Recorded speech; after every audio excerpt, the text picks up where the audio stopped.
Salut, c'est Alain. Alors, vous souhaitez améliorer votre capacité d'écoute afin d'améliorer par exemple vos relations personnelles ou améliorer vos relations professionnelles. Alors je vous propose 5 façons de pratiquer l'art, on va dire un peu perdu, de l'écoute et de le mettre au service de votre leadership. Qu'est-ce qu'il dit là?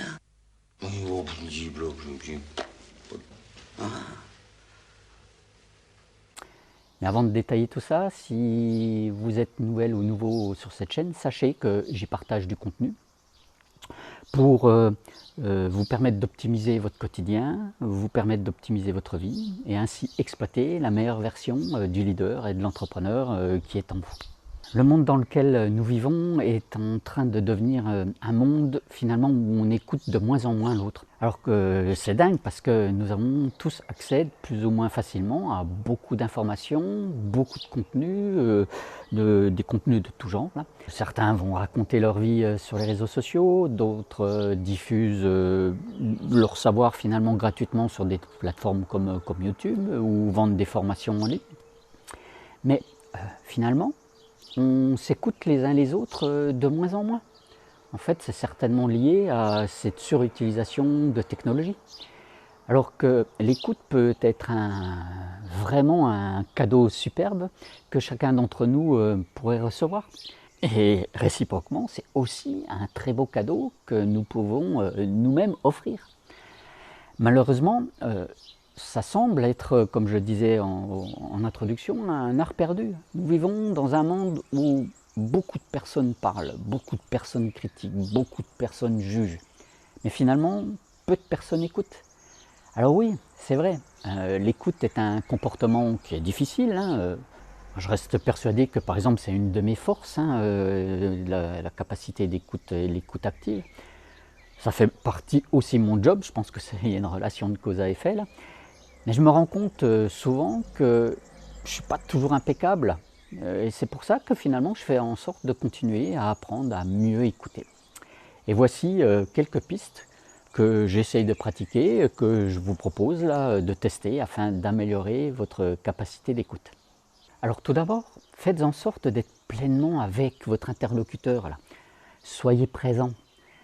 Il vous est certainement arrivé, comme à moi, ça arrive à tout le monde, d'avoir en face de vous quelqu'un qui, durant une conversation, semble distrait, regarde un peu à droite à gauche, a tendance à regarder ce qui se passe sur son téléphone.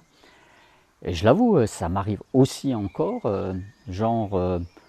d'essayer d'écouter en même temps quelqu'un et puis de regarder son ordinateur, ses mails ou de jeter un coup d'œil sur la télévision. En fait, être présent signifie de faire en sorte d'éliminer tout ce qui peut nous distraire afin d'être totalement concentré exclusivement sur la personne, les personnes avec qui on interagit.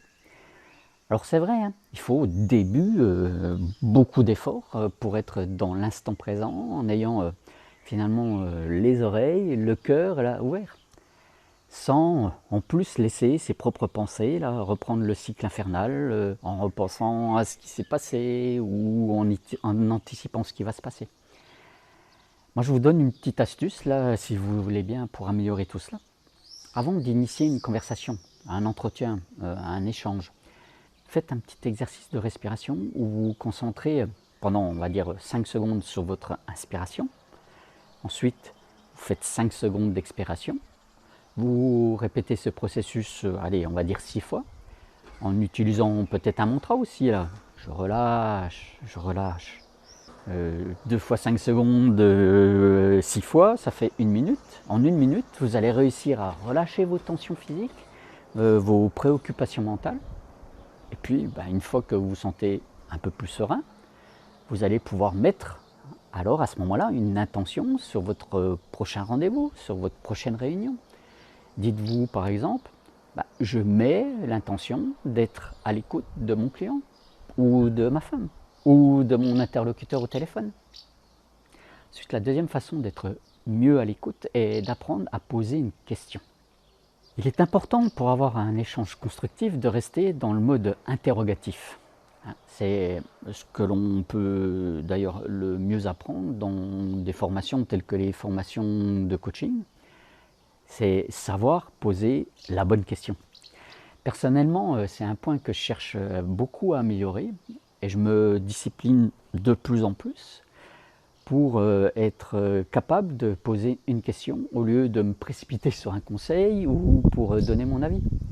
Au lieu de simplement commenter, donner un conseil, voilà mon avis, par exemple, j'essaie de poser une question sur quelque chose que l'autre personne a dit. Ça permet d'ouvrir des portes. Quand je ne suis pas sûr d'avoir compris, j'essaye d'obtenir par exemple un exemple ou je reformule en demandant si mes mots parlent à la personne. Le but de toute question étant d'aider à approfondir la conversation et peut-être de permettre à l'autre personne, là, à votre interlocuteur, d'exposer de façon plus explicite son propos.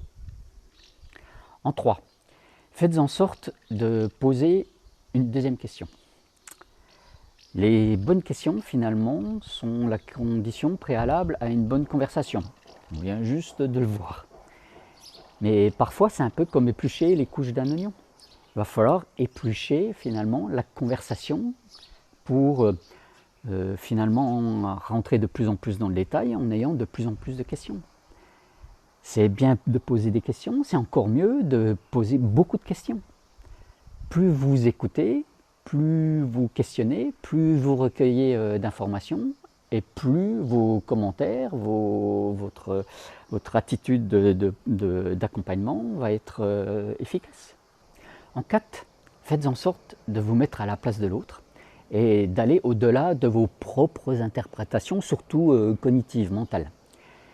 Les mots, finalement, ne sont qu'une partie de la communication. On sait qu'il y a la communication non verbale, mais parfois, nous avons besoin aussi de ressentir les sentiments de l'autre personne, pour vraiment comprendre. Nous devons écouter avec notre cœur, nous devons aussi peut-être écouter avec nos sensations physiques. Et je l'avoue, j'ai toujours été quelqu'un qui fonctionnait plutôt au mental. En tout cas, je crois que je le croyais. Mais si vous faites comme moi l'effort d'écouter vos sensations de plus en plus, d'écouter votre intuition, quand vous êtes face à une personne qui vous parle, finalement vous allez prendre conscience, par exemple d'un malaise, d'un non-dit. Et même si vous pensez que ça fait un peu, on va dire, ouh là, faites confiance à l'énergie que vous ressentez, à la petite voix là qui vous dit pose-lui cette question, demande-lui si ce mot-là lui parle, va plus loin dans l'explication en insistant là sur tel ou tel point. Là. Il y a plein de raisons à cela, mais notamment les neurosciences ont découvert récemment là, que nous avons dans notre cerveau des neurones miroirs, et qui nous permettent de mieux nous interagir avec l'autre, de mieux nous connecter aux autres. Et le meilleur exemple que je puisse vous donner pour comprendre ce système, c'est que quand il y a une personne qui bâille, systématiquement, l'ensemble des personnes qui sont autour de cette personne commencent à bâiller aussi. C'est exactement l'effet du neurone miroir, quoi. Le neurone miroir aussi, c'est par exemple quand un enfant va avoir tendance à imiter les adultes, à imiter leurs intonations, leurs attitudes. Donc vous pouvez aussi utiliser ce merveilleux outil pour vous connecter aux autres, pour vous connecter, je dirais, aux personnes avec qui vous voulez bien échanger. Et en 5, vous devez faire en sorte de faire de la validation, de valider les pensées et les sentiments des autres. Car l'une des pires choses que nous puissions faire lorsque nous écoutons est finalement de faire en sorte d'invalider l'autre. En utilisant par exemple une affirmation du type « tu ne devrais pas ressentir ou agir de telle ou telle façon, c'est pas bon ». Dans ces cas-là, vous ne faites pas vraiment avancer la conversation, et puis ça peut même bloquer la personne en face de vous, de la mettre en porte-à-faux. Je l'ai déjà dit un peu avant, mais vous devez apprendre à répéter ce que vous avez entendu. En faisant cela et en le faisant de plus en plus précisément, nous communiquons ce que nous comprenons. Cela nous donne finalement l'occasion de recalibrer notre compréhension. Par exemple, si nous avons mal compris quelque chose, beaucoup de gens sont de beaux parleurs et peu de personnes sont de bons auditeurs. Donc, si vous développez cette dernière compétence, vous allez interagir de mieux en mieux avec les autres, ce qui va vous permettre d'avoir de vraies conversations, de belles conversations. En développant votre écoute active, vous allez développer et faire évoluer vos réflexes de leader. Celui qui fait en sorte de démontrer un choix sincère de vouloir aider à faire progresser les autres, ce que moi personnellement j'appelle la co-élévation. C'est tout simple, hein. Faites en sorte de choisir un des points de cette vidéo que tout ce qu'on vient de voir, et puis faites en sorte de le mettre en place. Pour rappel, voici ce que nous avons vu. En 1, soyez présent. En 2, apprenez à poser une question. En 3, faites le complément, c'est poser plusieurs questions.